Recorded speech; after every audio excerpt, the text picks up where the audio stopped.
marchant décemment dans le noir, à travers ces rues, dans l'obscurité. Elle marchait décemment dans le noir. On pouvait la voir, à travers une silhouette dans l'obscurité, éclairée par la simple lumière de la lune. Aria, qui marchait décemment dans le noir, marchait dans une rue abandonnée, qui avait été abandonnée à son gré. On pouvait voir sur les côtés des statues qui joignaient les mains.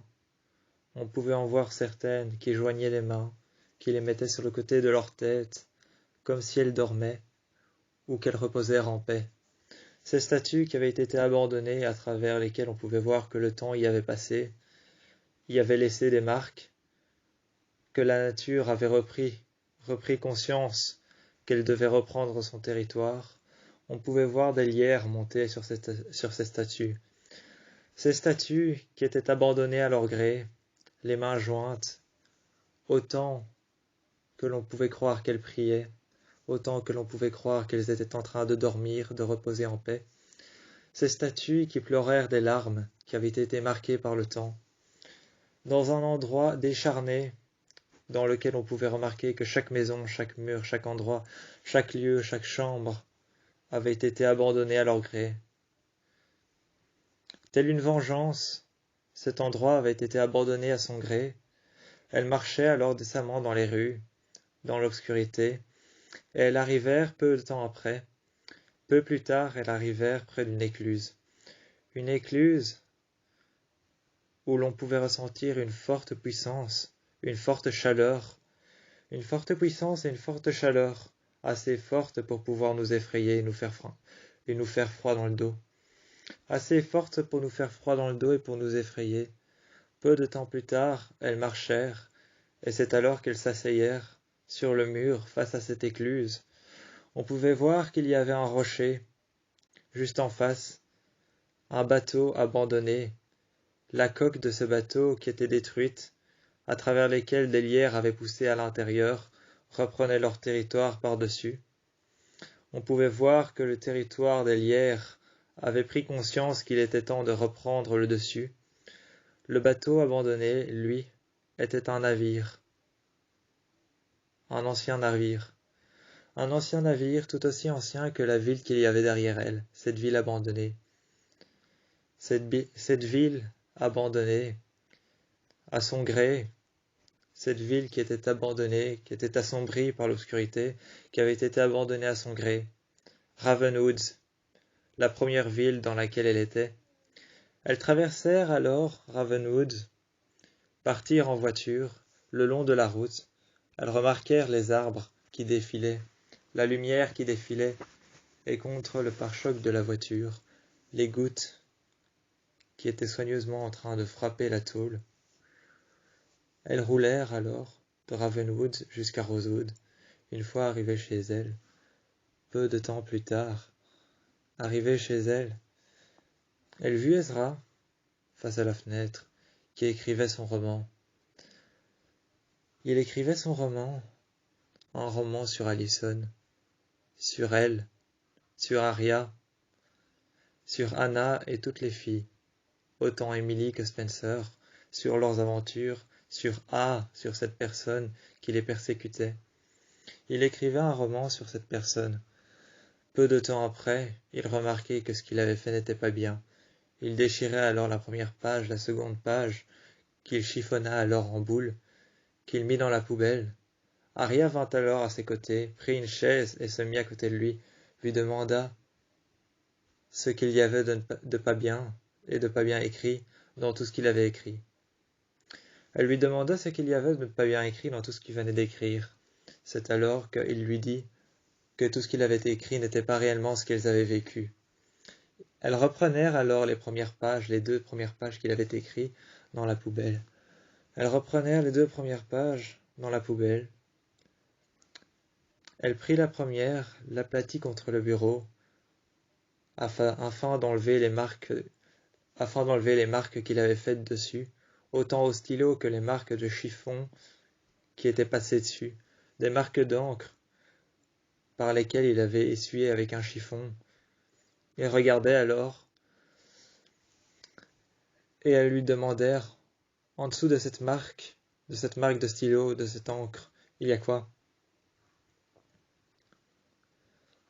Ezra ne sut pas répondre pendant un instant, mais dit quand même la vérité. Ils le regardèrent, mais c'est alors que Arya regardait Ezra et lui dit « Tu trouves que c'est pas bien ?» Ezra lui dit alors, en le regardant, en passant sa main sur son visage, « Non, c'est pas bien écrit. » Plus tard, Arya lui dit « C'est peut-être pas bien écrit, mais c'est ta vérité à toi. T'es pas forcé d'écrire la nôtre. » Ezra lui répondit alors « Mais c'est ce que je veux faire. » Plus tard dans la nuit, après qu'il se soit endormi, Ezra avait les yeux ouverts, réfléchissait à ce que Arya venait de lui dire, qu'il n'était pas forcé d'écrire la vraie vérité, ce qu'elles avaient vécu. Plus tard, ils regardèrent alors le plafond. Il ouvrit les yeux, et grâce à la réflexion d'une fenêtre, il ouvrit les yeux, se levèrent peu de temps après, regardèrent si Arya dormait toujours. Elle dormait toujours, et regardèrent alors le plafond, ensuite la fenêtre et la réflexion de la fenêtre, ainsi que son reflet dans la fenêtre qu'il y avait en face de lui. Il vit que ses yeux étaient rouges. Cela l'avait effrayé pendant un moment. Mais après tout ce qu'il avait vécu avec Arya, avec Spencer, avec Emily, Anna, Caleb et les autres, il se disait que toute la fiction qu'il pouvait écrire n'était pas plus tordue que ce qu'il pouvait vivre. Ils refermèrent les yeux. Et le lendemain matin, Arya, qui était partie dans ces ruelles sombres de Ravenwood, arrivait alors dans une ancienne station-service, toujours habitée par quelqu'un, toujours occupée par quelqu'un. Elles rentrèrent, elles poussèrent la porte, et c'est en poussant la porte d'un infime et d'un léger mouvement que la porte fit la même chose, un infime mouvement et un infime bruit. Cet infime bruit que Arya put entendre, elles rentrèrent, elles parcourèrent les courants, elles parcourèrent peu à peu, les uns après les autres, les rayons, elles les parcourèrent les uns après les autres, regardant ce qu'il y avait à manger, autant qu'à acheter, autant qu'à boire. Elles arrivèrent alors, tout derrière. Elle se prit un Arizona dans l'un des réfrigérateurs. En ouvrant la fenêtre du réfrigérateur, elle vit que son reflet était normal. En la fermant, elle vit alors que son reflet était jaune. Son reflet était jaune, ne sachant pas comment décrire pourquoi son reflet était jaune, ni même la situation dans laquelle elle était, pourquoi le reflet de ses yeux était jaune, pourquoi était-il jaune, qu'est-ce que c'était comme signification, malgré toutes les choses qu'a pu nous faire subir A, qu'a pu lui faire subir A. Qu'est-ce que c'était que cette signification des yeux jaunes? Était-ce quelque chose qui s'était probablement passé lorsqu'elle était à Ravenwood? Était-ce probablement quelque chose en rapport avec les ruines du bateau, ainsi que de l'écluse, là où elle avait ressenti une forte tension de peur, une forte chaleur à travers sa colonne vertébrale? Était-ce peut-être cela? Pendant un certain temps, elles remarquèrent que ses yeux disparaissèrent, mais revenèrent à certains moments lorsqu'elle était seule. Lorsqu'elle était seule et qu'elle n'arrivait pas à dormir la nuit, ses yeux jaunes revenèrent. Lorsqu'elle arrivait à dormir, ce qui était très très rare, voire même impossible, très souvent elle fixait le plafond durant 7 heures la nuit. Durant 7 heures la nuit, une entièreté de toute une nuit, elle fixait le plafond. Mais sinon, les jours suivants, lorsqu'elle était avec Anna, Spencer, Emily, et qu'elle était avec tous les autres au lycée, qu'elle était avec tous les autres au lycée, et qu'elle était avec Anna, Spencer et Emily, autant qu'avec Caleb, ses yeux étaient normaux. Elle ne savait pas pourquoi, ni même comment, car ce n'était même pas elle qui gérait ce qu'elle voyait, ni même ce qu'elle entendait. À certains moments, elle entendait des bruits. Certaines fois, quand elle fermait les yeux, ou qu'elle s'endormait en classe, parce qu'elle était trop fatiguée, elle voyait des choses, elle entendait des choses, des endroits qu'elle ne connaissait même pas auparavant. Des endroits qu'elle ne connaissait même pas auparavant. Sachant qu'il y avait une autre ville plus loin, elles se renseignèrent alors sur la destination et la longueur qu'il fallait traverser pour pouvoir aller dans cette autre ville. Cette autre ville Elle y fit quelques recherches, à travers lesquelles elle y découvrait que des bestioles mythiques, anciennes et très puissantes y vivaient. Des bestioles mythiques anciennes et très puissantes y vivaient, des banshees pour certains, des loups-garous, des loups, des chimères. Elle découvrit alors peu de temps après que toutes ces bestioles avaient certainement bel et bien disparu d'après un article d'une personne qui s'était aventurée là-bas. Mais elle remarquèrent que cette ville, auquel elle faisait des recherches durant plusieurs jours, durant plusieurs années, durant plusieurs mois, elle y fit des recherches, mais elles ne trouvèrent aucun nom, seulement des bestioles, des gens, des noms. Elles trouvèrent des noms de personnes, des bestioles mythiques qui y habitèrent, qui y avaient disparu. Elle y découvert aussi alors plusieurs événements, ainsi qu'une blacklist de toutes les personnes qui avaient pu avoir un rapport avec le paranormal. Toutes les personnes qui avaient pu avoir un rapport avec le paranormal étaient sur cette blacklist. Une bestiole surnaturelle, dotée de 2 hôtes, de 2 corps, qui forgerait un seul corps après une transfusion en un seul. Une bestiole qui apparemment serait un militaire de la guerre d'il y a bien longtemps. Cette bestiole qu'elle ne connaissait pas, dont elle ne savait les pouvoirs, qui était apparemment un militaire il y a bien longtemps, mais qui a été immolé et brûlé vivant, qui est apparemment revenu dans cette ville sous la forme d'un démon.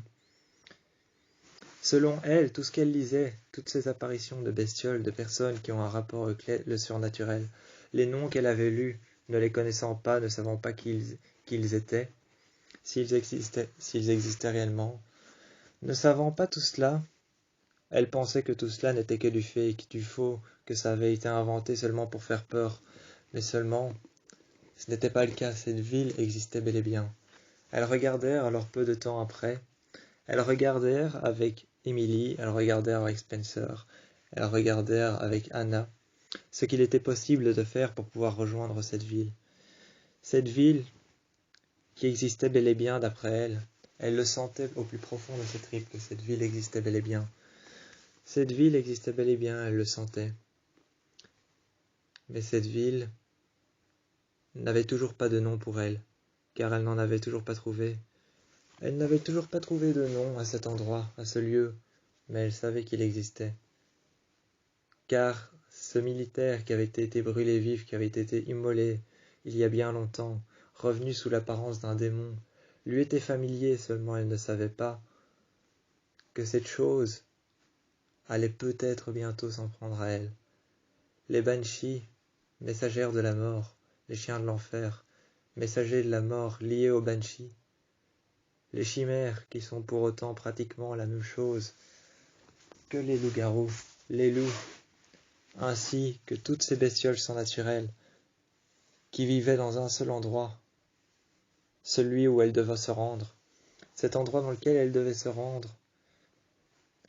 Et peu de temps après, lorsqu'elle s'endormit près de Ezra, qu'elles rentrèrent chez lui, le soir, il venait de tomber à pic. Il venait de tomber à pic, car ce soir-là, lorsqu'elle était rentrée, une fois dans le lit à côté d'Ezra, passant sa main par-dessus son torse, s'abandonnant à elle-même, s'abandonnant à Ezra, fermant les yeux, à minuit, tombant à pic. Son PC s'allumèrent tout seul. Elles se réveillèrent alors, les yeux totalement normaux. Elles regardèrent alors avec le reflet de son GSM dans la lumière si ses yeux étaient jaunes ou paraissaient normaux. D'après elles, ça paraissait normal. Elles se dirigèrent alors avec entrain vers son PC, elles regardèrent, et c'est alors qu'un entier article qui avait été écrit par quelqu'un qui avait été là-bas était apparu sur son PC. Meurtre sanguinolent, d'après une bestiole noire entièrement faite de fumée, pratiquement de la hauteur de 3 mètres, sous l'hôte d'une personne qui est bel et bien un humain, a fait plusieurs meurtres, plusieurs victimes, plusieurs massacres, dans la ville de Beacon Hills. Lorsqu'elle sut que cette bestiole existait bel et bien, elle réfléchit alors un instant, cherchèrent à travers des livres et des bouquins, des livres, des bouquins, des encyclopédies que Ezra avait bel et bien rangées par ordre, dans une armoire qui était sa bibliothèque, des livres, des bouquins, des romans, des histoires fictives, des histoires vraies, des reportages, des dossiers ou encore des encyclopédies. Elles cherchèrent alors cette bestiole faite de fumée noire, sous l'influence un hôte humain, qui allait être pris lui-même sous l'influence de cette bestiole, connectés l'un à l'autre autant qu'à l'humain qui était sous l'influence de cette bestiole sauvage et vorace, autant que la bestiole vorace et sauvage qui était sous l'influence de l'humain.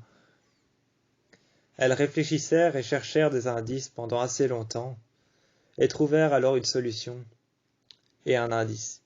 Des solutions, des indices, reliés les uns aux autres.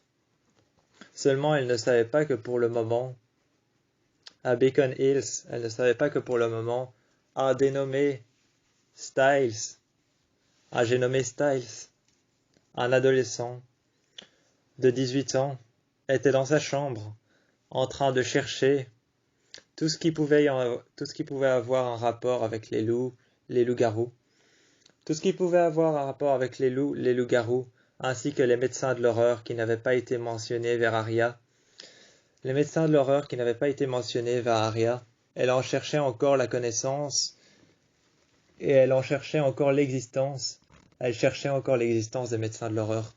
Mais cependant, le dénommé Styles, qu'elle n'avait pas encore rencontré, à Beacon Hills, ce soir-là dans sa chambre, assis sur son lit, les jambes croisées, ouvrait son PC, ouvrait des liens, ouvrait des documents, des dossiers de la police qu'il avait volés, qu'il avait reçus par son père, qui était shérif de Beacon Hills. Ce soir-là, cherchant à travers les dossiers, cherchant dans des livres, des encyclopédies, des endroits dans lesquels il n'avait jamais cherché auparavant, les courants telluriques, sur des cartes de courants telluriques, il y cherchait la trace des médecins de l'horreur qui avaient disparu depuis bien longtemps. Cherchant la trace des médecins de l'horreur qui avaient disparu depuis bien longtemps. Cherchant comment et où ils partirent, vers quoi ils se dirigeaient, ce qu'ils avaient prévu de faire, la trace des vortex, la trace de toutes ces choses surnaturelles, de l'Okitsune, du Anukite. Toutes ces choses, le Anukite, cet être surnaturel, comme l'a vu Arya, disposé de deux corps qui se transfusaient en un seul.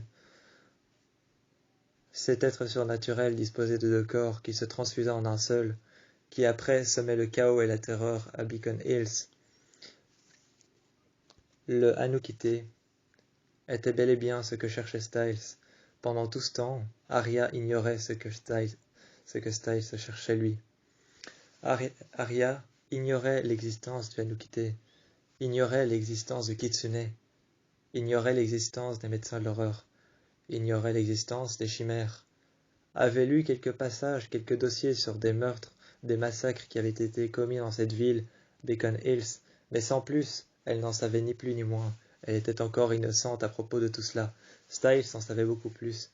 Elle devait se renseigner, partir à Beacon Hills avec Anna, avec Mona, avec Spencer, Emily et Caleb, pour pouvoir se renseigner à propos de cette ville, trouver quoi, où et comment, ce qui allait bien pouvoir les guider vers cette ville, la chose qui la persécutait, cette ombre qu'elle voyait marcher derrière elle, la présence qu'elle ressentit ce soir-là à Ravenwood, la présence qu'elle ressentit lorsqu'elle était face à l'écluse et qu'elle voyait ce bateau abandonné qui était recouvert par des mauvaises herbes, cette chaleur qu'elle avait ressentie le long de sa colonne vertébrale, innocente, ignorant encore toute présence par rapport aux chimères, aux médecins de l'horreur, aux êtres surnaturels, aux Anukite, aux Kitsune et à toutes ces bestioles surnaturelles.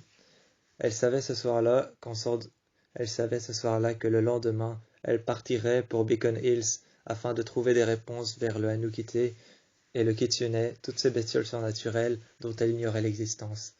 Toutes ces bestioles surnaturelles dont elle ignorait l'existence, elle savait qu'elle y trouverait un moyen de pouvoir savoir ce qu'elle voulait, ce qu'elle faisait, et pourquoi en était-elle l'hôte. À Rosewood, après des semaines de recherche, Arya comprit qu'elles tombèrent sur la vérité. Elles tombèrent sur la vérité et elle comprit, après des semaines de recherche, en tombant sur la vérité sur un article qui lui était apparu, sur le no Kitsune, elle comprit qu'elle avait été instable, mentalement, autant que matériellement. Elle avait été instable, autant matériellement que mentalement, autant physiquement. Elle avait été instable à cause de quelqu'un. À cause de ça, elle avait fini en hôpital psychiatrique. Pendant des jours, elle avait fini en hôpital psychiatrique.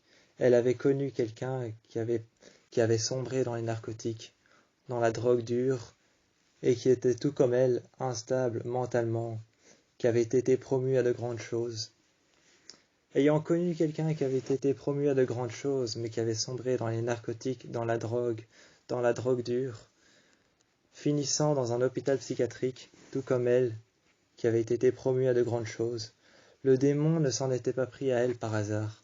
Le démon s'en était pris à elle simplement parce qu'elle avait été promue à de grandes choses, mais qu'elle était instable mentalement, physiquement, autant matériellement que ce qu'elle n'était avant. Lorsqu'elle comprit ça, elle se souvint alors de son séjour. Elle se souvint alors de son séjour en hôpital psychiatrique. Elle se souvint de son séjour en hôpital psychiatrique durant des années, des mois et des jours. Son séjour à Radley, qui avait duré plus ou moins longtemps, des semaines, des mois et des années pour elle. À Radley, cela pouvait paraître une éternité lorsqu'on y restait quelques jours. Une visite pour aller voir quelqu'un pouvait paraître être quelques jours. À Radley, le temps paraissait être différent. Seulement, à la ville dans laquelle elle allait aller, elle ne savait pas qu'il y avait un hôpital psychiatrique pire que celui qu'elle connaissait déjà. Pire que celui qu'elle connaissait déjà, elle ne savait pas qu'elle devait s'attendre à aller voir Eckenhouse.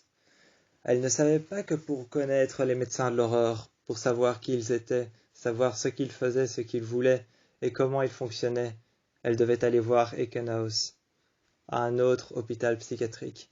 Pire que celui-ci, dans Eckenhouse, nous pouvons rencontrer des êtres surnaturels, des choses qui surpassent le temps, qui surpassent l'avenir, le passé, le présent, qui ont un impact sur eux-mêmes autant que sur les autres, qui peuvent se faire du mal autant mentalement que physiquement. Elle comprit alors, plus tard, qu'elle avait été promue à de grandes choses, mais que quand sa mère et son père lui disaient qu'elle était promue à de grandes choses, à devenir quelqu'un, ce n'était pas qu'elle était promue à devenir une écrivaine, comme Ezra, mais qu'elle était promue à devenir quelqu'un qui allait avoir un ami dont elle ne connaissait pas encore la signification, le pourquoi du comment, ou même sa compatibilité à devoir l'accompagner partout. Qui était cet ami? Qui était cette personne? Elle rechercha alors pendant des jours et des jours Mike qui vient alors à l'aider de temps en temps. De temps en temps, Mike qui vient alors à l'aider dans sa chambre séparément. Ils firent des recherches sur la même chose. Le no Kitsune. Quelle était cette chose? Qu'est-ce qu'elle voulait? Comment fonctionnait-elle? C'est alors que Mike comprit alors, grâce à Arya, qu'il avait lui-même les yeux jaunes, que cette chaleur qu'elle avait ressentie à Ravenwood était le no Kitsune qui était rentré en elle. Plus tard, lorsque Mike était parti voir son copain, et revint après un match de lacrosse, lorsqu'il était revenu après un match de lacrosse, qu'il était revenu dans sa maison, dans sa chambre, dans l'endroit dans lequel se trouvait Arya, elle revint et alors, à ce moment précis, Arya était par terre.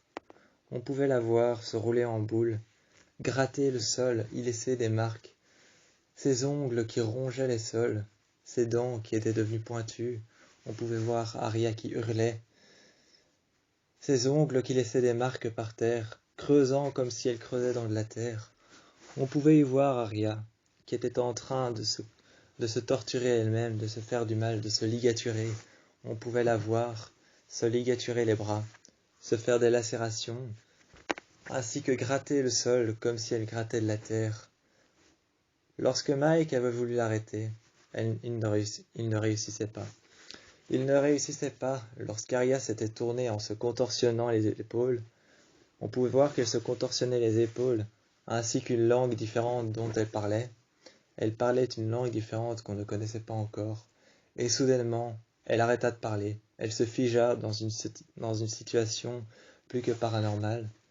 Elle se figea dans une situation plus que paranormale, plus qu'indécente et plus que malsaine. Cette situation malsaine, indécente dans laquelle elle s'était figée. On pouvait la voir contorsionner un épaule par derrière, le bras par derrière, qui accrochait le sol, une lacération qu'il y avait sur le sol, qui avait dessiné l'entièreté de ce qu'elle avait pu griffer sur le sol.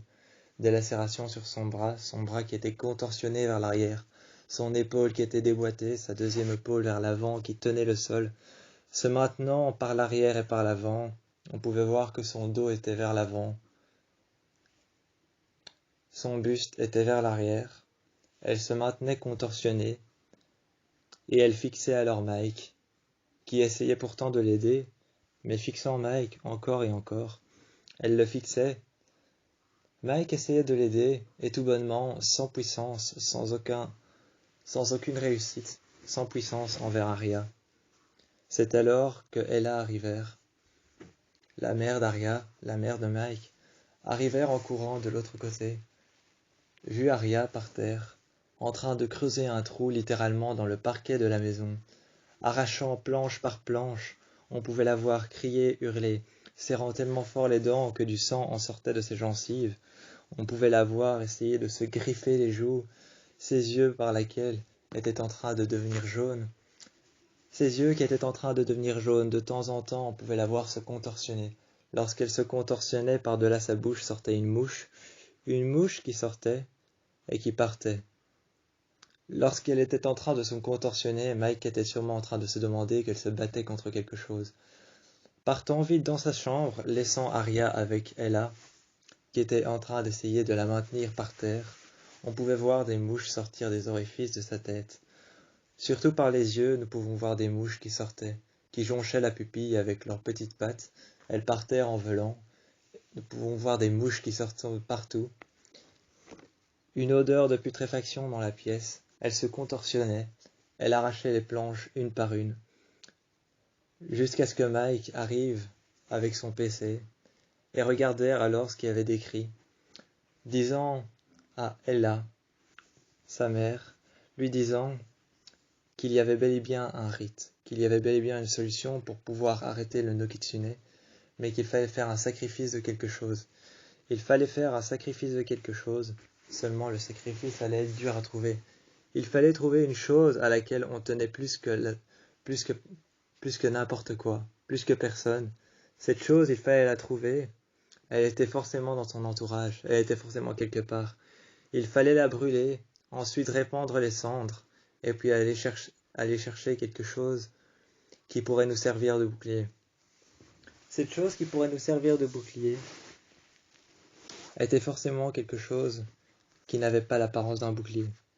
Comme il l'était écrit dans l'article, ce qui vous servira de bouclier n'a pas l'apparence de ce que vous pensez. C'est alors que Mike comprit qu'il fallait trouver une poudre spéciale dont il ne connaissait pas encore le nom. Une poudre dont il ne connaissait pas encore le nom, et c'est alors qu'en cherchant un peu plus loin, en cherchant dans ses recherches, jour après jour, Aria était en train d'arracher les murs. On l'avait enfermée dans une chambre, dans sa chambre, dont on avait déplacé les murs, dont on avait déplacé tout ce qui pouvait être dangereux. On y avait déplacé les murs, on avait cassé certains murs afin de ne pas pouvoir faire en sorte qu'elle puisse arracher le béton. Certains murs étaient tellement dangereux pour elle qu'on les avait détruits. On les avait remplacés par des matelas. Elle était enfermée dans une chambre de quarantaine qui avait été faite par Ella, ainsi que par son père et Mike. Cette chambre de quarantaine dans laquelle on l'avait enfermée, elle y était restée des jours et des jours. À travers toute la maison, on pouvait entendre ses cris d'agonie. Mike trouvèrent alors un endroit où l'on pouvait retrouver de la poudre de sorbier.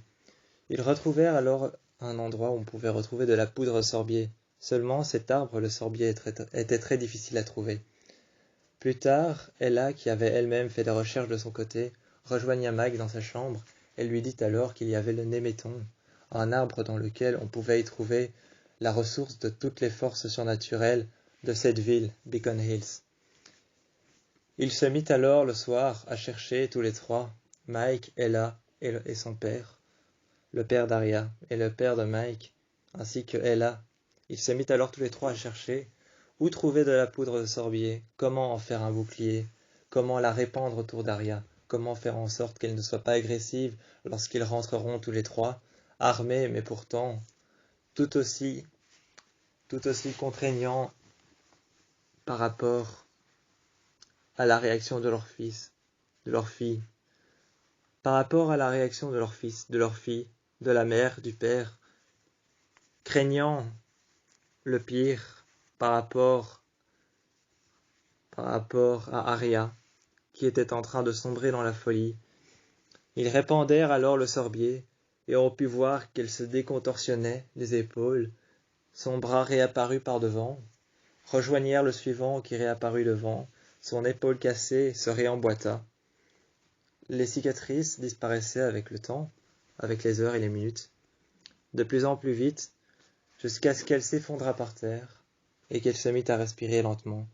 Mike appuyait sur son ventre, afin de la faire respirer, appuyant sur son ventre et sur sa poitrine, afin de la faire respirer, lui disant de respirer doucement, lentement mais sûrement, faisant des exercices de respiration. Elle s'était endormie ce soir-là par terre. Ella et son père prirent alors Aria, la déposèrent sur son lit. Le jour suivant, elles arrivèrent dans le salon, se demandant entièrement ce qu'il s'était passé. Elles arrivèrent dans le salon. Mike n'était pas sûr que c'était entièrement elle. Mike n'était pas nécessairement sûr que c'était entièrement elle. Alors il partit chez Anna, demandant si Aria réagissait toujours comme ça le matin. Car Aria était souvent peu commune le matin, peu distinguée, peu amicale avec les autres. C'est alors qu'il dit à Anna, lorsqu'ils arrivèrent chez elle, il dit à Anna, « Est-ce qu'Aria est toujours aussi de bonne humeur ?» Anna lui répondit, « Bah, je sais pas, elle a toujours été normale avec nous. » Mike eut une conversation assez longue avec Anna, lui demandant comment elle était quand elle voyait A, quand elle avait certaines choses à régler avec A, comment elle réagissait lorsque A lui donnait des épreuves à faire, des indices à résoudre, lorsque A l'avait enfermée dans cette boîte, comment avait-elle réagi? Était-elle angoissée? Avait-elle bien réagi lorsqu'elle avait été libérée? Avait-elle bien réagi? Anna lui avait répondu par toutes les questions, sans mentir. Mike était sûr qu'elle ne mentait pas, car il savait quand elle mentait. Mike savait quand elle mentait, car Anna, quand elle mentait, elle se mordait la lèvre, ou alors on pouvait remarquer qu'elle évitait le regard de la personne à qui elle parlait. Mike savait qu'elle ne mentait pas, car elle n'évitait pas son regard, elle ne se mordait pas la lèvre, et elle n'essayait pas non plus de remarquer autre chose que ce qu'il y avait en face d'elle. Elle n'essayait pas de remarquer autre chose que ce qu'il y avait en face d'elle, de s'occuper de sa personne, ou alors encore de se mordre la lèvre. Mike savait pertinemment qu'elle ne mentait pas. Alors ils lui posèrent des questions. Comment est-ce qu'elle était avec A? Après tout ce que A lui a fait, comment est-ce qu'elle a réagi une fois que tout cela est terminé? Comment est-ce qu'elle a réagi? Comment est-ce qu'elle a réagi le jour suivant où elle a su que j'avais tué la personne qui lui avait fait ça? Anna répondit tout simplement qu'elle avait bien réagi, qu'elle s'était remise, mais qu'elle avait fait certains cauchemars et certaines nuits blanches qu'elle avait passées avec nous, à nous raconter ce qu'elle avait vécu, à nous raconter les cauchemars qu'elle faisait, qui étaient pertinemment insensés. Mike lui dit alors, en la regardant d'un silence bref, lui dit alors, merci, ce sera tout, j'ai besoin juste de cette information. Anna qui s'était retournée et qui lui dit, y a pas de quoi, refermant la porte derrière elle, refermant le loquet de la fenêtre, refermant le loquet de la porte. C'est alors qu'elles baissèrent les rideaux. Elles partirent en haut, ouvrit la porte de sa chambre, Et dans sa chambre, elle vit alors une personne, torse nu, vêtue d'un jeans noir. Elle vit alors une personne sur son lit, d'un air simpliste, d'un air satisfait, regardant Anna, assis sur le bord de son lit, les pieds par terre, les pieds joints, les mains vers l'arrière, les omoplates peu contorsionnées, assis de manière à pouvoir la regarder. Avec son air simpliste et satisfait, elle lui demandait alors qui il était. Il lui répondit alors: « Je m'appelle Derek. » Anna regardait alors Derek, cette personne qu'elle ne connaissait absolument pas, et lui dit: D'accord, oui. » Derek la regardait et lui dit: « Tu sais pourquoi je suis là, Anna ?» Anna regardait ensuite une nouvelle fois Derek et lui dit: « Comment tu sais mon nom ?» Derek lui dit: « Je suis pas débile, c'est écrit sur ta porte. » C'est alors qu'Anna lui dit: « J'ai des t-shirts à mon père, vous en voulez un ?» Derek avait attendu pendant assez longtemps sur cette table, sur la table du bureau de Anna. Juste après s'être mis sur son lit, il s'était mis sur le bureau de Anna, attendant sur la table pendant bien longtemps. Anna était partie dans la chambre de son père chercher un t-shirt que Derek ensuite avait enfilé. Mais peu de temps après, lorsque Anna était descendue parler à sa mère, lui dire que quelqu'un s'était introduit dans sa chambre d'une quelconque manière que ce soit, une manière dont elle n'avait aucune idée de comment il était arrivé là, sa mère lui dit ensuite: « Mais c'est pas possible que quelqu'un soit rentré comme ça. » Elle ouvrit alors la porte.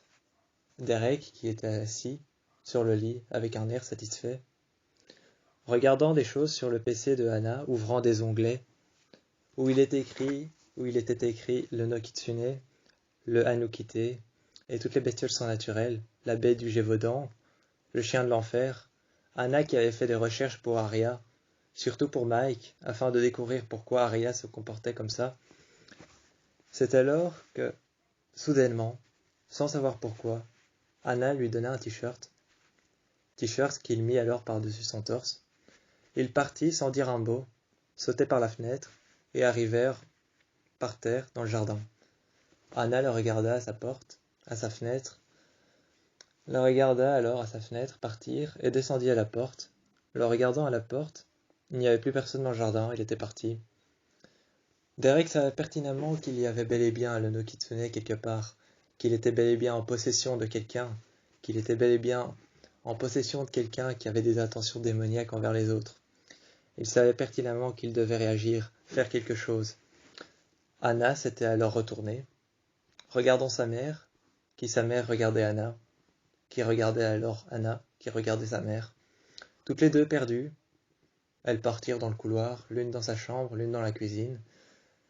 Anna qui mit son casque et qui alors ensuite écoutèrent de la musique en faisant les mêmes recherches, le no Kitsune, le Hanukite. Et la mère de Anna qui était partie dans le salon, faisant des recherches sur ce qu'elle pouvait trouver sur cet homme. Et c'est alors qu'elles trouvèrent des recherches sur cet homme, Derek, qui avait été poursuivi par la police de Beacon Hills, une ville qu'elle ne connaissait pas.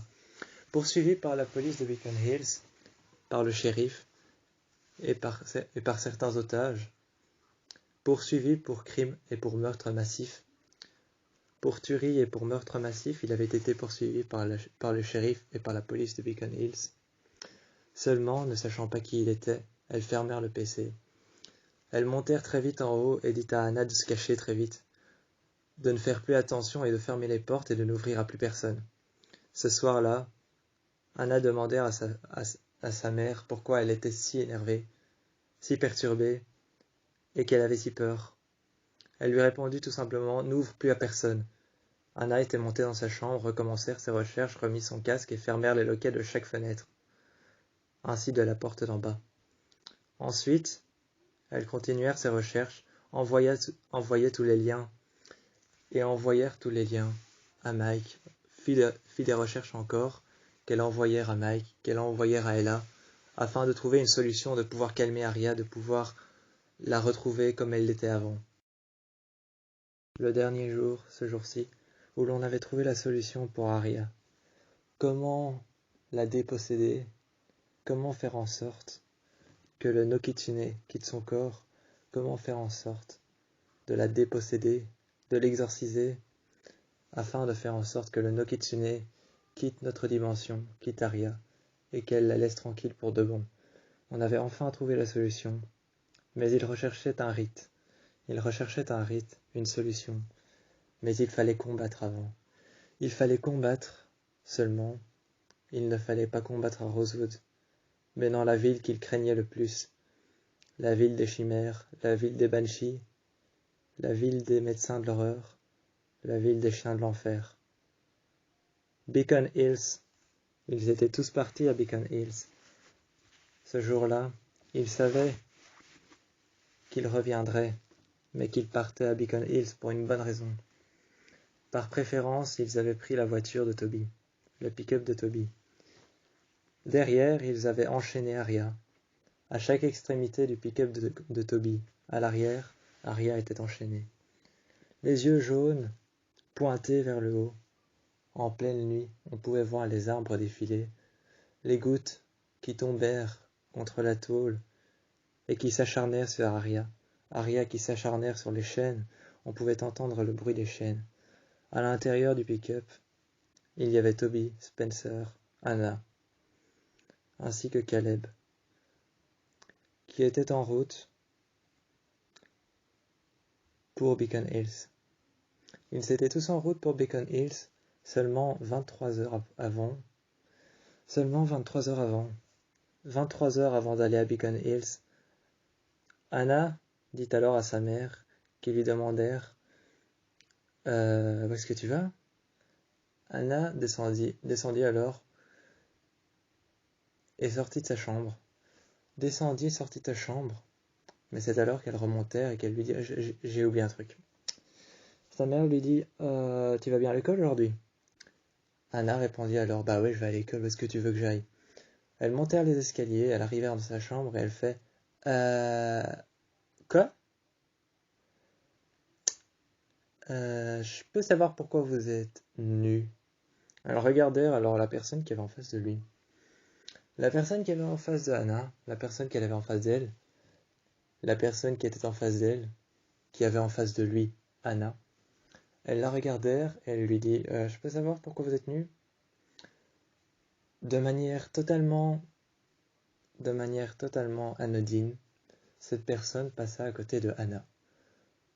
De manière totalement simple, comme si rien ne s'était passé, elles passèrent à côté de Anna, sans rien dire. Anna qui regardait cette personne, qui finalement la suivit dans le couloir, suivant cette personne dans le couloir, qui était en train de marcher nue, Anna se demandant pourquoi, qui était en train de suivre cette personne, rentrant dans la salle de bain, fermant la porte derrière lui. Elles frappèrent à la porte, et crièrent alors à travers le couloir « Je peux savoir ce que vous faites dans ma maison comme ça ?» De l'intérieur de la salle de bain, elle entendit « Je me douche, je vais devoir rentrer. » C'est alors que Derek, cette personne qu'elle ne connaissait toujours pas, auquel elle avait interdit de rentrer chez elle, était finalement rentrée chez elle, cette fois-ci nue, et s'était permis de prendre une douche, tout en repartant. On pouvait la voir repartir avec l'un des t-shirts de son père, Anna qui était une nouvelle fois sans mots, Anna qui était une nouvelle fois sans les mots, qui ne savait pas quoi dire, Derek qui était reparti une fois. Cette fois-ci, il était reparti donc avec un jeans, avec un t-shirt de son père et avec les affaires de son père. Derek qui était reparti avec les affaires de son père, un jeans, une ceinture et un t-shirt. Rien de plus, il s'était en allé, sautant par la fenêtre de la salle de bain. Anna qui était rentrée en forçant la porte, qui avait déposé son sac par terre, regardant alors le désordre qu'avait mis Derek dans la salle de bain. Elle appelait alors sa mère qui était montée en haut, ayant entendu Anna qui avait appelé sa maman, Et c'est ensuite qu'elle montait en haut qu'elle lui dit qu'est-ce qui s'est passé dans ce truc, c'est quoi ce foutoir? Anna lui dit alors euh, te fâche pas, hein, s'il te plaît, hein, mais tu te souviens de la personne qui était venue? C'est alors que la mère de Anna lui dit oui, il est revenu, nu. Il a pris une douche et il s'est cassé. La mère de Anna, qui était descendue, sans dire un mot à Anna, sans dire un mot par rapport à la situation, par rapport au désordre qu'il y avait dans la salle de bain, par rapport aux vêtements de son père qui avaient été volés, par rapport à tout ce que Anna avait pu lui expliquer, sans dire un mot, elle descendit. Elle descendit l'escalier, tout en courant, en se tenant à la rampe. Elle arrivait en bas, elle fermait son PC, afin que Anna ne puisse pas voir les meurtres de masse contre lesquels il avait été inculpé, il avait été emprisonné, et il avait été donc pris comme otage. Afin de ne pas voir ces meurtres contre lesquels il avait été inculpé et pris comme otage, elle ferma son PC et le prit avec elle dans sa mallette, partit alors pour le poste de police, avant d'appeler la police plus loin. Le poste de police était décidément fermé. À cause d'une quelconque situation, le poste de police était fermé. Elle appelait alors la police, sans réseau, sans réponse. Sur répondeur, la police ne répondait plus. Se demandant alors cette personne, qu'est-ce qu'elle voulait, pourquoi elle était là, ce qu'elle faisait là, et pourquoi est-ce qu'elle avait débarqué dans la chambre de sa fille nue et qu'elle était passée près d'elle tout en partant ensuite. Que voulait cette personne? Qu'est-ce qu'il y avait dans cette maison qui pouvait bien l'attirer et le rendre très, très attiré par eux? Qu'est-ce que Anna, qu'est-ce que sa mère avait de si spécial? Qu'est-ce que cette maison avait de si spécial? Qu'est-ce que Rosewood avait de si important pour lui?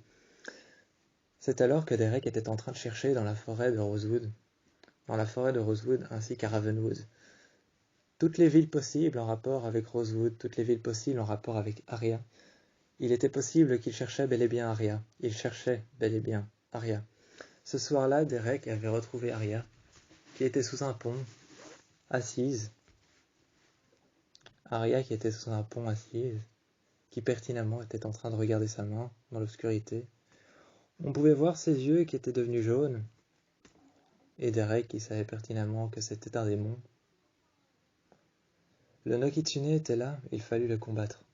Un combat sans précédent, un combat sans arrêt, des griffures, des morsures. Dans l'obscurité, il était difficile de voir. Il était difficile de voir pour Derek qui s'était transformé en loup-garou. Mais soudain, Liam, Malia, ainsi que le frère de Arya. Le frère de Arya, qui dit alors à elle-même qui lui dit alors, Arya, il est temps que t'arrêtes là, il est temps que tu te calmes. Arya qui répondit alors, sous une voix grave et étouffée par la voix du Nokitsune, elle répondit alors que personne, elle répondit que personne ne pouvait jamais le vaincre. Personne ne pouvait jamais le vaincre, car ce démon avait plus de 1000 ans. Personne ne pouvait jamais le vaincre. Arya était en train d'avancer de manière violente et de manière à être sur la défensive. Arya avançait vers Liam, Liam reculait, et Arya qui ensuite avançait vers Derek. Derek qui prit la défensive avec Théo, Théo était visiblement le frère de Arya. Théo qui était visiblement le frère de Arya, qui se dit alors, là je suis plus Mike, je suis Théo. Mike qui était en train d'attaquer, qui était pertinemment en train de dire à sa sœur, il faut que tu te ressaisisses, il faut que tu combattes, il faut que tu fasses attention, il faut que tu ne sois plus comme ça. Il sortit ses griffes et alors dans un silence comblé par les cris et les hurlements, étouffé par le Nokitsune, Arya était encore là. Théo, Mike, Théo le savait bel et bien que sa sœur était encore là. Ils s'avancèrent alors vers Arya, afin de lui faire peur, sous la forme d'une menace. Ils sortirent ses griffes, et contre le béton, il fit une énorme lacération tout en avançant. Ils rentrèrent ses griffes une fois qu'il était en face de Arya. qui les regardèrent sans précédent, de manière inconnue, comme si Théo, comme si Mike, son frère, enfin Mike, comme si Mike pour elle lui était inconnu. Théo la regardait, tout en lui disant qu'il ne lui faisait pas peur. Mais alors elle passa à l'offensive et à l'attaque. Elle passa à l'offensive et à l'attaque, sans hésiter, elle rejeta Théo, enfin Mike. Elle rejeta Mike, qui alors passèrent à l'attaque, se relevèrent après avoir heurté le mur, après avoir frotté le sol et s'être rattrapés avec ses griffes, ce qui laissa des lacérations par terre. Après s'être rattrapés avec ses griffes, après avoir heurté les murs et être tombés dans l'eau, sous l'écluse, sous la carcasse du bateau abandonné, ils se relevèrent, on pouvait voir ses yeux jaunes réfléchir à travers la lumière de la lune. Le soir même, elle était entourée par Derek, par Liam, par Malia, ainsi que par Théo, enfin Mike, qui avait repris ses pouvoirs, et qui s'était dit que s'il ne passait pas à l'offensive ou à l'attaque, elle resterait comme ça pour toujours, qu'elle ne serait plus jamais Arya, la fille avant persécutée par celle qui avait pertinemment l'envie de résoudre les énigmes et qui avait du tempérament. Elle ne serait plus cette fille s'il ne passait pas à l'offensive ou à l'attaque. Ils passèrent à l'attaque et à l'offensive avec Derek, qui était pertinemment en train de combattre. C'était difficile de voir dans le noir, mais la lumière de la lune éclairait un peu le fond de l'eau, car des fois, seulement à cause du no Kitsune, ce n'était pas de la faute de Arya. Lors du combat, de temps en temps, parfois, on pouvait les voir tomber dans l'eau, se rattraper et laisser des griffes contre les rochers. Certains se cachaient à l'intérieur du bateau, certains se cachaient sous les rochers, certains passèrent à l'offensive quand Arya était distraite, ou regardèrent ailleurs vers une autre victime. Elle n'était jamais distraite, elle avait des yeux dans le dos, on ne pouvait quasiment pas l'atteindre. Elle avait les yeux dans le dos, on ne pouvait quasiment pas l'atteindre. C'était le no Kitsune, c'est un démon.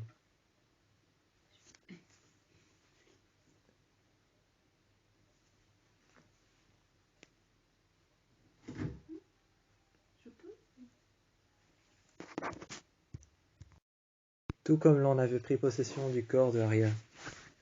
Un long silence prit possession de la carcasse du bateau qu'il y avait à côté, ainsi que du rocher, et que de toute la ville de Ravenwood qui avait été abandonnée. Les villageois étaient figés dans l'obscurité, à l'intérieur des maisons, derrière les rideaux. Ils regardèrent Derek, Malia et tous les autres qui étaient en train de combattre. Seulement, Arya avait des yeux dans le dos. Elle savait ce qui se préparait, à quoi elle allait devoir s'attendre, et contre qui elle devait se battre. Qui allait arriver où, elle le savait déjà. Qui allait arriver où, elle le savait déjà. À qui et à quoi elle devait s'attendre. Elle savait déjà tout d'avance. Elle avait une longueur d'avance sur tout comme avait une longueur d'avance sur Anna, Arya, Spencer et Emily. Elle avait une longueur d'avance. Décidément, Anna, Arya, Emily et Spencer n'avaient que des ennemis qui avaient une longueur d'avance sur eux. Arya, cette fois-ci, avait une longueur d'avance sur tout le monde. Un silence dévastateur qui avait pris possession de la ville, de Ravenwood. Des corbeaux qui regardèrent la scène de haut, qui volèrent en troupe, en meute, tout comme les loups. Des corbeaux qui volèrent ensemble, en groupe dans l'air, qui formèrent un nuage noir avec la brume qui arrivèrent par la suite. La brume qui arrivèrent par la suite qui formèrent un nuage noir. Ce nuage noir qui formèrent une brume qui contournait Arya, qui perturbèrent Derek, qui perturbèrent Malia, qui perturbèrent Liam, ainsi que Théo. Théo qui était dans le brouillard. Perturbé par le brouillard, il ne voyait plus rien, n'entendait plus rien, et ne savait pas réellement ce qui se passait autour de lui. Enfin, Théo. Mike qui ne savait plus contrôler qui il était. Théo qui ne savait plus contrôler ses pouvoirs. Mike qui était devenu une autre personne, qui n'était plus devenu le frère de Arya, mais ce loup-garou puissant, aux griffes et aux crocs acérés, contre lesquels il allait s'en servir, au moment où le brouillard disparut, mais englouti la moitié, voire l'entièreté de Ravenwood, au moment où le brouillard disparut de en dessous du pont. Le brouillard qui disparut de en dessous du pont, englouti alors, comme son âme avait été pris d'assaut par le Nokitsune. Le nuage de brume prit alors d'assaut le silence qui avait pris d'assaut Ravenwood. Ravenwood, qui était sous l'emprise du Nokitsune. Décidément, personne n'était à l'abri. Ils décidèrent alors de partir tous en voiture, de prendre la fuite. Seulement, ils ne savaient pas qu'ils allaient se cacher dans la ville des ennemis. Sachant qu'il fallait pertinemment, pour pouvoir libérer Arya, sachant qu'il fallait pertinemment emporter Arya à Beacon Hills, il fallait pertinemment emporter Arya à Beacon Hills, savant qu'il fallait pertinemment faire ça, qu'ils se lançaient dans la gueule du loup, que la meute et que les troupes de Arya étaient pertinemment en train de se lancer dans la gueule du loup, dans le camp adverse, dans la ville de leur ennemi. Il fallait pertinemment le faire. Mais passant à l'offensive, passant à l'attaque, à coups de griffes, à coups de crocs, à coups de lacération, Liam qui se retrouvait par terre, s'accrochant au mur, se retrouvant par terre contre le mur, avec une lacération devant lui, ayant réussi à se rattraper avec ses griffes et ses crocs acérés et ses griffes avec lesquelles il s'est rattrapé contre le sol, percutant le mur par terre, se retrouvant avec une trace de lacération de griffes sur l'abdomen, du sang qui coulait par terre, qu'on pouvait voir ressurgir par les fenêtres. Les fenêtres de Ravenwood, des maisons qui étaient couvertes de sang, le combat qui se passait au beau milieu des rues. Sous le pont, on pouvait voir le sang qui était percuté et qui était en train de couler contre les murs et contre les rochers, ainsi que sur les parois du bateau qui étaient abandonnées. Un pub anglais était juste à côté de cette rue, un pub anglais qu'on n'avait jamais remarqué, dans lequel étaient enfermés Styles ainsi que Scott, qui faisaient des recherches sur les médecins de l'horreur, ainsi que des recherches sur comment vaincre le Nokitsune. Pas de réponse, pas encore de questions trouvées, alors réponse, pas encore de moyens de trouver comment battre le Nokitsune. Plus tard, on put apercevoir une ombre arriver, une ombre avec un arc à flèche. Scott sut tout de suite en souriant, un sourire en coin, se retournant de sa chaise. Styles qui fit pareil, tout en gardant les recherches et les onglets, ainsi que tout ce qu'il avait ouvert sur son PC. Les onglets, les logiciels qu'il avait ouverts, les documents qu'il avait trouvés, les archives qu'il avait pu trouver sur le Nokitsune, tout ce qui s'était passé pendant la guerre, l'homme qui avait été immolé et brûlé vif, les archives, les documents, tout. Il avait tout gardé, tout classé par ordre. Les documents avec les archives avec les notes qui avaient été mises à côté, tout ce qu'il y avait sur le Nokitsune sous forme de documents, les documents ainsi que les logiciels pour comment battre, comment comprendre et comment savoir ce qu'est cette chose et qui était cette personne, cet ancien combattant qui avait été brûlé vif, qui s'est transformé en démon, qui est revenu sous l'apparence d'une force maléfique. Tous les logiciels étaient classés par ordre. Les archives étaient classées avec les dossiers. Tout. Le silence avait disparu, le combat avait repris. Les rues étaient de nouveau sous l'emprise des combats, étaient de nouveau colorées par rapport au rouge intense du sang. Le sang, l'odeur du sang, ainsi que la couleur en étaient jonchés à travers les rues de Ravenwood. Les corbeaux observaient de loin la scène tout en volant en groupe. En volant en groupe, on pouvait voir que le brouillard était en train de partir, s'évaporant, s'estompant, telle la fumée d'un feu de bois. Telle la fumée d'un feu de bois. Le torrent, les vents violents, la brume et les nuages étaient en train de s'estomper, tel un torrent qui disparaissait. Des crevasses se formaient par terre, à force de griffer, de se rattraper avec ses griffes et ses crocs acérés. Ils sortirent indemnes du combat. Seulement plus tard, Kyra fit une apparition. Seulement plus tard et trouvèrent la solution pour vaincre le Nokitsune. Déposséder la personne qui en était sous l'emprise, Arya.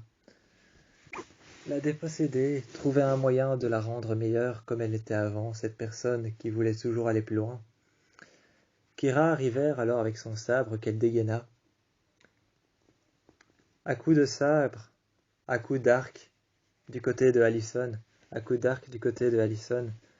Alyson qui était sur le côté, qui se cachait en haut du pont, qui se cachait dans la coque du bateau, qui se cachait dans la ville de Ravenwood, se cachant un peu partout, derrière des vitres brisées, derrière des parois, des murs cassés, ou encore à l'intérieur de la proue du bateau, à l'intérieur des ruines du bateau, à l'intérieur des rochers, face à une flaque de sang. Elles marchèrent alors dedans, regardèrent son pied pendant un instant, vit que ce n'était que du sang, que ce n'était pas quelqu'un, que ce n'était pas une personne qui pourrait dénoncer sa présence sous la proue du bateau qui était totalement en ruine. Ce bateau qui était en ruine, dans l'écluse, là où tout avait commencé, elle s'y était cachée, près d'une personne qui était en sang. Cette personne qui était en sang, qui était en agonie, qui était en train de se vider de son sang. On pouvait apercevoir que le sang était en train de dégouliner le long de la proue qui tombait par terre, comme si le bateau, qui était fait de bois, ce bois qui pourrissait avec l'humidité et la pourriture. On pouvait voir le sang qui coulait jusque par terre. Alyson s'était caché, essayant de blesser le Nokitsune à plusieurs reprises avec son arc, dégainant les flèches, les tirant les unes après les autres dans le dos, sur le ventre, sur l'abdomen, dans le bras. Le Nokitsune se débattait, criait des cris d'agonie où l'on pouvait entendre la voix du Nokitsune, avec un contraste de la voix de Arya, qui était en agonie, en train de crier pour qu'on la sauve, pour qu'on la dépossède de l'emprise de cette chose du Nokitsune. On put entendre un cri au loin, une silhouette arriver de plus en plus vite en courant. Kyra qui dégaina son sabre, qui passa par en dessous, puis par-dessus, qui blessa les jambes du Nokitsune, qui se retrouva à terre, passant par en dessous, passant par au-dessus. Elle embrocha alors le Nokitsune avec son sabre par le dos. Elle retira par le dos l'entièreté de son sabre qu'elle dégaina, qu'elle réaccrocha. Elle repartit de loin, reprit de l'élan, car il ne faut jamais se méfier de quelqu'un qui recule. Elle est peut-être en train de prendre de l'élan. Elles reculèrent alors, le démon qui s'enfoncèrent dans l'obscurité, se disant qu'il avait gagné, soi-disant qu'il avait gagné, ne sachant pas qu'il faut jamais se méfier de quelqu'un qui recule, car il est peut-être en train de prendre de l'élan. Ce qui était le cas de Kyra, qui était en train de reculer dans l'obscurité, qui allait avancer d'un seul coup sec, qui a avancé avec son sabre qu'elle a dégainé ensuite arrivant devant le Nokitsune. De peur et d'obscurité, elle dégaina son sabre, par la peur, par la rage et par la haine qui l'avait englouti. Ayant fait connaissance avec Arya, elle la connaissait enfin, elle savait qui elle était, qu'elle était une femme qui était persévérante, qui avait été persécutée par un tueur en série. Seulement, elle voulait la libérer de son emprise. C'est alors qu'elle passa son sabre dans la poudre de sorbier qui était répandue par terre sous la forme d'un portal qu'il y avait tout autour du Nokitsune. Répandant son sabre dans la poudre de sorbier, son sabre en était recouvert, elle transperça ainsi le Nokitsune qui disparaissait dans l'obscurité. On pouvait y voir le Nokitsune qui reculait de plus en plus dans l'obscurité. Sa silhouette s'estompa à travers l'obscurité. À travers l'obscurité, sa silhouette s'estompa, jusqu'à en disparaître, en devenir tout aussi noire que l'obscurité, une ombre qui avait disparu dans le noir, telle une ombre que l'on ne pouvait plus voir le jour.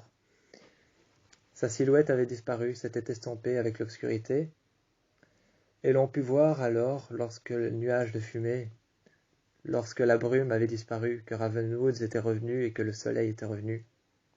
Le soleil, enfin le jour, était revenu. Lorsque le jour était revenu, que l'on comprit que le Nokitsune avait été battu, on put voir que le jour éclairait Arya, qui était en dehors de l'obscurité du pont, évanouie par terre, étalée par terre. C'est alors que Mike vient à ses côtés, l'a mis alors en PLS, afin de savoir qu'elle était bien en position latérale de sécurité. Kira qui rangea et qui dégaina son sabre pour le mettre autour de sa taille. Allison qui sortit de sa cachette, se frottant les épaules, sachant qu'elle avait du sang sur ses vêtements. Elles arrivèrent alors près d'Arya, regardèrent ses yeux, voir s'ils étaient partis, si ses yeux jaunes étaient partis. Voir si ses yeux jaunes étaient partis, elles regardèrent ses yeux, elle ouvrit alors ses paupières. Arya avait de nouveau ses jolis yeux bruns, et était de nouveau la personne qu'elle était. Un petit peu étouffée, elle toussa pendant quelques instants. Son frère la releva lentement, elle reprit son instinct de survie et de guerrière qu'elle avait avant. Elle se reprit et alors elles toussèrent un peu. Mike la fit boire avec de l'eau qu'elle avait apportée avec lui. Théo avait disparu, son instinct de survie de chasseur, son instinct de loup avait disparu. Derek était parti, Liam était parti, Malia aussi. Tout le monde était parti. Il n'y avait plus que Mike, qui n'était plus un loup-garou, qui n'était plus Théo, qui avait réembroché ses griffes, son instinct de survie avait disparu. Il était avec sa sœur par terre, voyant Arya, qui était en train de reprendre connaissance, voyant Allison au-dessus, juste une ombre, une silhouette, dans l'obscurité, avec un sabre à la main, ainsi qu'un arc à flèche et une flèche en main. À côté, un sabre et un katana en main. Kira, seul son ombre était visible. À côté, Scott et Styles, près d'une voiture, une Jeep. Et Derek, qui venait de disparaître dans l'obscurité, aussi vite qu'il était apparu. Mike, qui rentrèrent ses griffes, qui fit disparaître son instinct de tueur, leur dit alors merci. Merci d'avoir aidé. Peu de temps après, Emily, Spencer et Anna sont arrivés, aux côtés de Mike, aux côtés de Arya. Et plus tard, on sut qu'elle était redevenue qui elle était avant. Elle était redevenue Arya, la persévérante, l'écrivaine. Elle était redevenue qui elle était. C'est alors qu'on la retrouvèrent.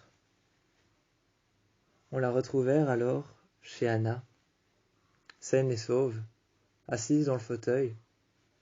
Anna dit alors à Spencer, à Emily et à tous les autres, à Caleb, à Mona, à tous ceux qui étaient venus la chercher, lui rendre les secours, Toby, Caleb, Spencer, Emily, tous ceux qui étaient venus. Elle leur dit alors, je reviens, je vais chercher quelque chose en haut.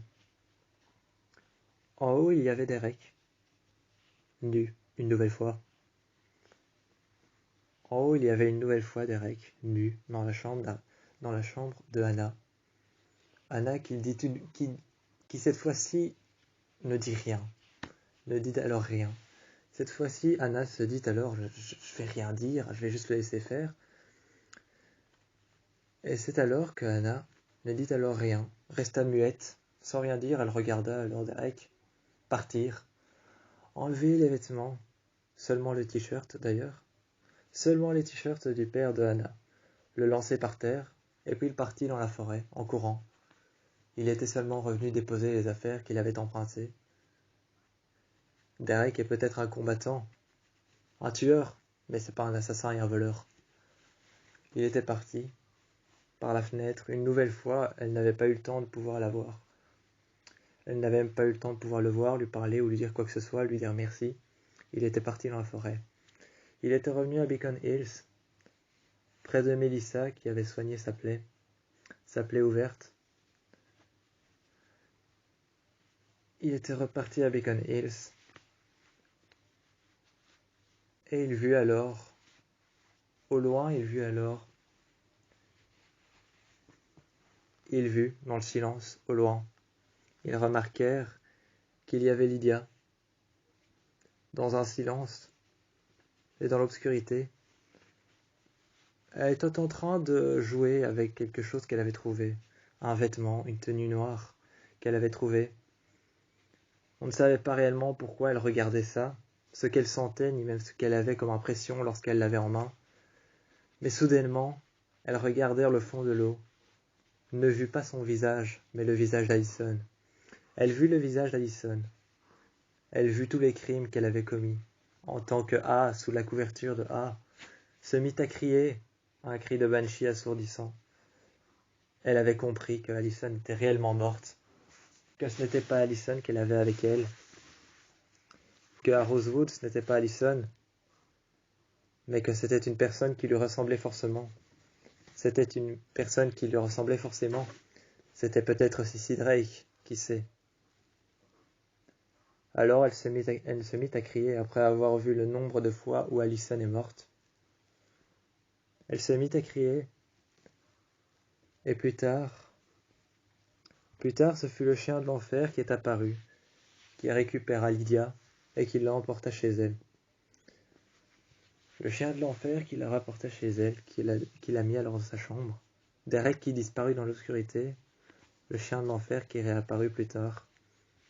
Le feu qui s'était allumé, le feu qui désignait la fin de tout, la fin de l'horreur, la fin de la possession du Nokitsune, la fin de son règne, la fin de la mission de Kira, la fin de l'instinct de survie de Liam et Malia. Tout était fini. Parrish, ou le chien de l'enfer, sous l'instinct d'un chien de l'enfer, parti combattre la bête du Gévaudan, le feu s'éteigna à travers l'obscurité et disparaissait, telle une ombre qui était en train de s'atténuer et de s'estomper. Il n'y avait plus que la forêt, plus qu'une lointaine horizon d'arbres, de feuilles, de vent froid, et une pleine lune, que pouvait regarder Liam de chez lui, Styles que pouvait regarder de chez lui, une pleine lune, blanche qui éclairait l'intérieur de sa chambre, d'où ses recherches sur les courants telluriques. Scott qui regardait la même chose de l'intérieur de la chambre de Styles. Et Malia qui était rentrée chez elle, et tous les autres qui en avaient fait de même. Ainsi qu'Aria, Mike et toute sa famille qui étaient enfin réunis lorsque le Nokitsune avait disparu.